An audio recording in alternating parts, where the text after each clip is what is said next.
are live today. I've sent out an email and I posted on social and Paul posted on social and we all asked, what are you guys struggling with so we can help you in real time and maybe help other people in the process as well. And so my good friend Allison said, I got some MailChimp issues. So I said, why don't you come on and we'll solve this. We'll try, we'll see. I don't use MailChimp. Paul, do you use MailChimp? I do not use MailChimp, so I have no familiarity. So let's just, to be clear, Allison had a problem. You don't use it. I don't use it, but we're going to solve her problem. Exact. That's because that's what we do. Cool. That's what we, oh, look at that. That's what we do. So we're going to try. So we're going to share Allison's screen and we are going to show you exactly what we're doing. And if you are struggling with MailChimp yourself and you have any questions, comment, concern, something like that, neither Paul and I can answer them, but why don't you come on and see if we can? Because you know what?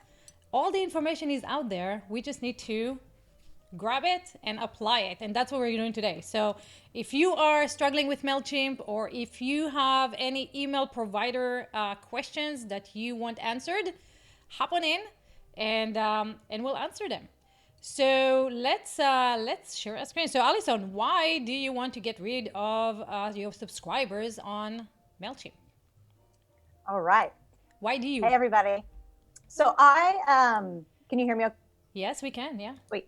So I have an audience of people who don't open my MailChimp, my newsletters, and I'd like to get them off of my list because there's no need to have people on your list that aren't opening your newsletters.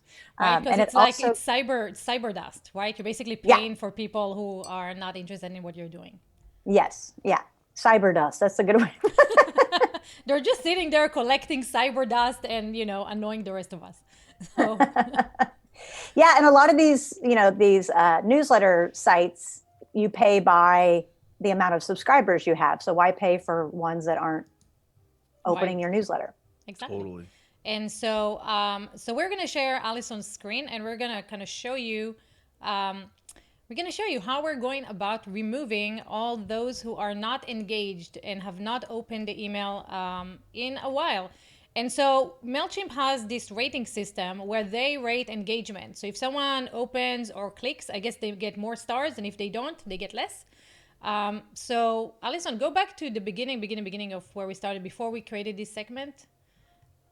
Just to managing your contacts so we can show how we got there. There you go. So we went to view contacts,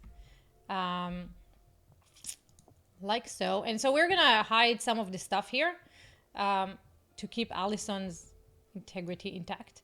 And so what you want to do is you want to go to contacts, and under contacts there is new segment. So you want to click on new segments. Here? Wait. No, this is manage contacts, right? Here? New segment. This one? Yep, that one. And then this is why I need help. and then you want to choose any. Okay. And then you want to choose contact rating. Rating. Right. Is less than 2 stars. Okay. And then preview segment. And we have 1,317 contacts that have not been engaged with you according to MailChimp and that are collecting cyber dust. So if we want to remove them, I believe you need to we did preview segment, and now next to all subscriber box, do you have a all subscriber box?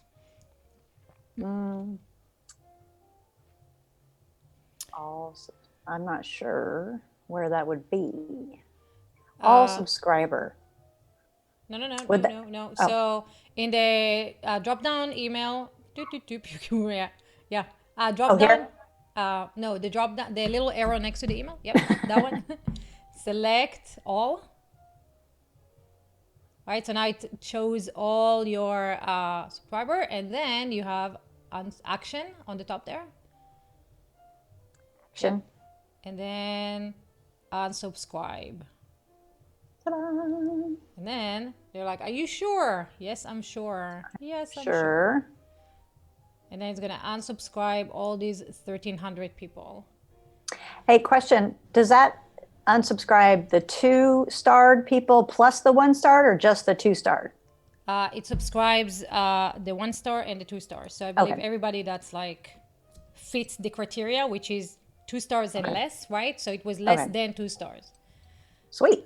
Yeah. So now, now, what do you have? How many? Did you remove them? I thought I did. Okay. Wait, so select all, actions, unsubscribe. I'm going to do this again. Let's see what. Okay, so then confirm. Yep. Seems like it should give you a confirmation that they're all gone, right? So confirmation. let's go. Here we go. Oh, they're queued to be unsubscribed. Gotcha. So and then just went away. So once they unsubscribe, you're gonna have less contacts, right? Yeah. So should I go to the audience again? Do you want to remove more people? Well, I just want to like refresh to see. It's probably going to take them. It's probably going to take them a few hours. Oh, okay, gotcha. Then, yeah. Oops, am I showing stuff I shouldn't be? View contacts. so okay, so it'll take a few hours for that. It'll take a few hours, and then you're going to look at what you have, and you'll be like, okay, I want to remove more. So then you can change the criteria, right? Now we did less than 2 stars. You can do again 2 stars or 3 stars. You can also choose by haven't engaged, I believe, in in a certain amount of time. Like did not open. Do you mind if we just go a couple steps back? Yeah, no. Tell me. This is for people who similar to me. Show me those steps again. I went here, right? No. So you went to manage contacts. Okay. Right. So now you're looking at all your contacts, view contacts. Yep. Oh, view contacts. Yep. And then you went to create a new segment. Right there, the under contacts, there's new segment. Not this one. New to the right. Oh, gotcha. New segment. Yep. Gotcha. And right here you can choose. So now, yeah. And you can from here, Alison, you can choose hasn't opened, not just contact rating, but click on that drop down again, and you can see location, sign up, campaign activity, for example. So click on that, and then did not open, right? Oh. And you can be like less than or all the 10 campaigns or all the last 5. Yeah, there. Well, I would not go to 50 because 50 that's a lot. But if they haven't, it's like all of them. But if they haven't opened like the last 10 campaigns, that's probably they're not active, right? Okay, preview. So preview segment, and that means you have, look at that, you have 4,528 that have not engaged with you in the last 10 campaigns, right? So that's a lot. So you can so then do the search again, but now instead of 10, do just 5, right? Hey. And that will drop it again. So Where edit was that? segment, just edit, right there, edit segment. Oh, edit. Yep. Oh, gotcha. And now instead of 10, do 5. This is hilarious. Why? Because it's like, I'm like, I know that person. They didn't open my newsletter. So now you have 5,000 contacts who haven't engaged with your with the last 5 campaigns. So you might, you have more contacts that match your conditions than the contacts that you have in active campaign. That's fascinating. Do you pay for contacts or do you pay for subscribers? You pay for contacts, so that's why I'm wanting to get rid of contacts. Well, if I saw it right, what you've done so far, Ifad is just unsubscribed people. Right. Oh, right. So there still needs to be another layer of actually deleting the contacts too, huh? So that kind of makes sense, I think. Now I used Aweber, and that's the process that I have over there. Is when I use Aweber, if people choose, like if I send an email and they're like, I've had enough of this, and they unsubscribe, they're still there, And since they're still there as a potential lead somehow, I don't know how they could be if they're not subscribed anymore, but they count against my quota, right? My pay quota. So that's why I try to be pretty meticulous about going through my lists and deleting the people who unsubscribe so that I'm not paying to have them when I can't use their contact as a real lead. Yeah, that makes sense to me. Yeah, so one of the things that that MailChimp says that you can do, you can archive them. And I don't know if you are charged by contacts if they are archived. You know, if they count archived contacts just as they count, you know, any contact. I think you don't get charged for archived. I could be wrong, but So what you would do instead of deleting them from that page, right? That you're looking at right now, then you will select all again. Oh, me right now? No. Yeah. So click on not this one. Oh. Just click on preview segment.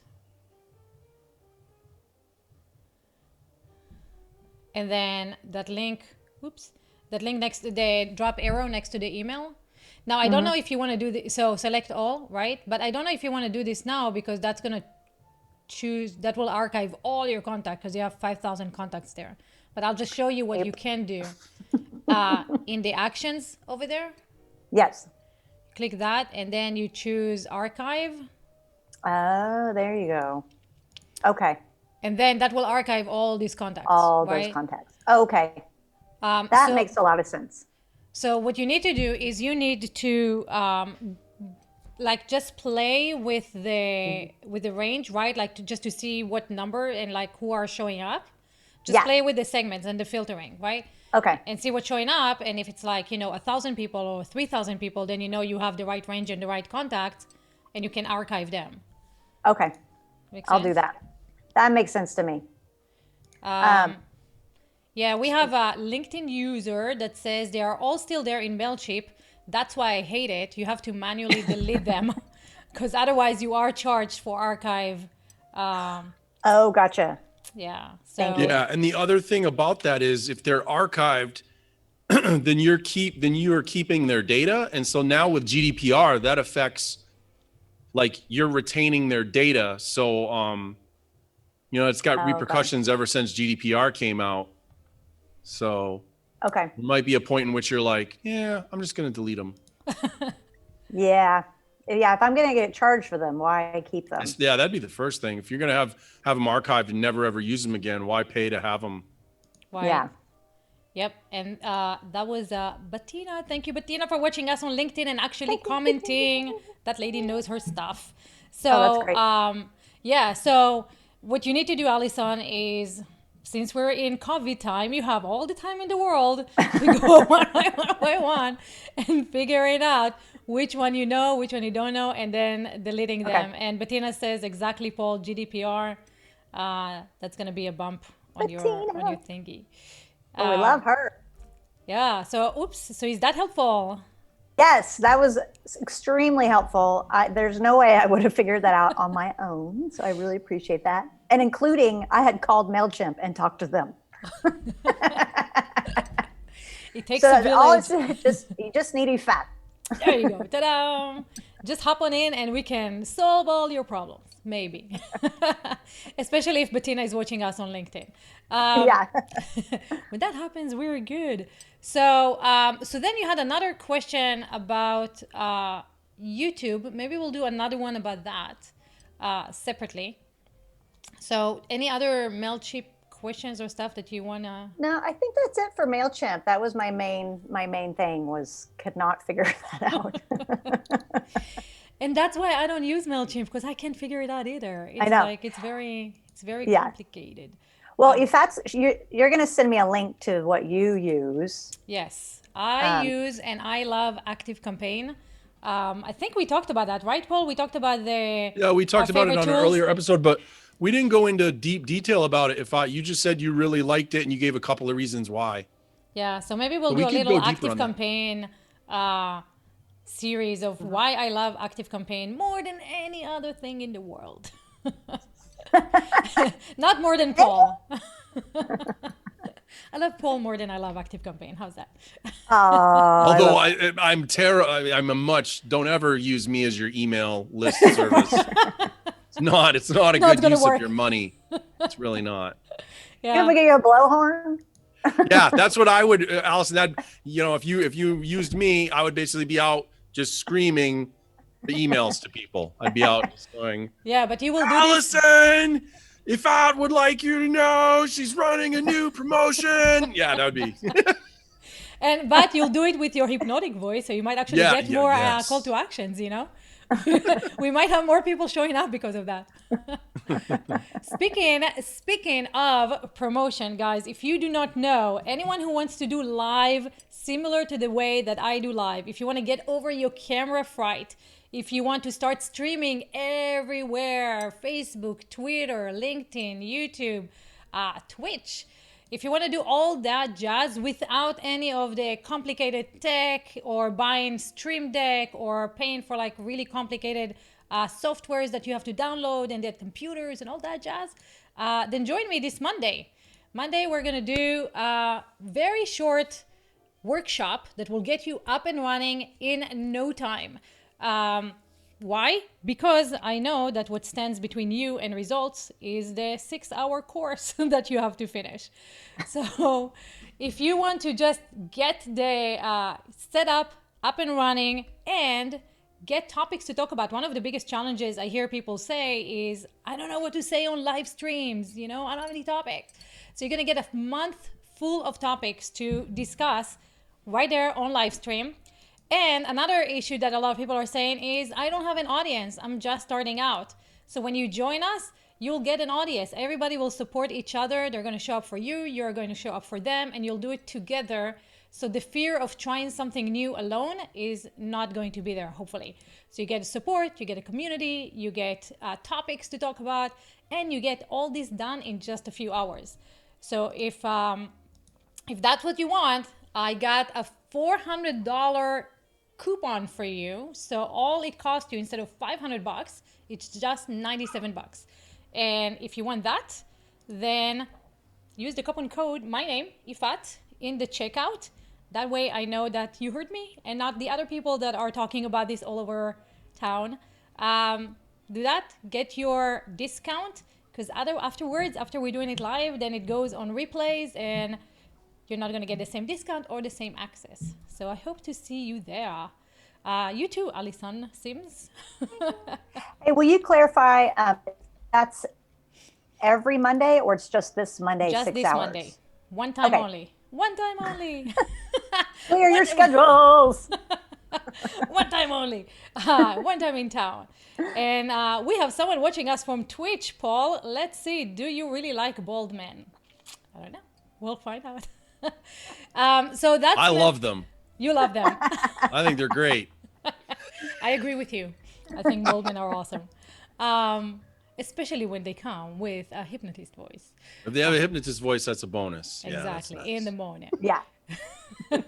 So thank you guys so much. Tomorrow we are talking with Tommy Breedlove about becoming legendary. He is I always mess it up. I always want to say New York Times. He's not a New York Times. He's a Wall Street Journal, which I think, is that right, Paul? Like that's a little bit higher than the New York Times, Wall Street Journal? No, the New York Times would be the big one, but certainly the Wall Street Journal's no slouch. If he's made it to their bestseller list, that's cool. Yeah.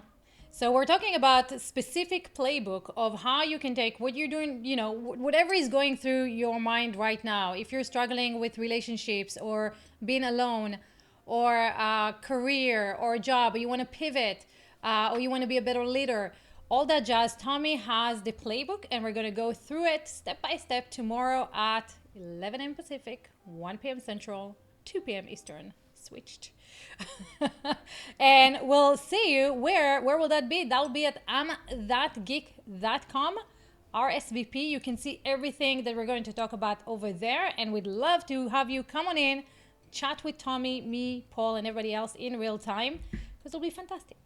Alison, thanks for actually responding to my email and say, yes, I do need some help. And this is what I need help with, because we love helping people. So thank you and so I'll much. say I love Ifat's emails because it looks like she's right. It looks like I'm receiving a person. I'm like, is this a newsletter or is this an email from you? And I think, oh, that's amazing. It is an email for you. So yeah. Totally. It felt like I was like, I'm replying. Well, this is what I need help with.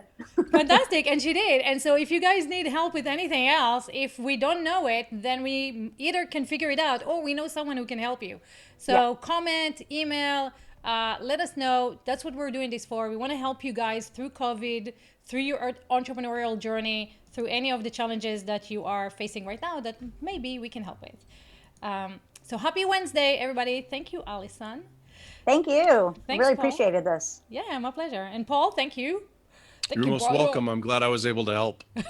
Yeah. Thanks, you did. Paul. With the whole GDPR and all that jazz. You did. Yeah, I made one comment. That was good. That was good. Your presence. Exactly. We'll see you guys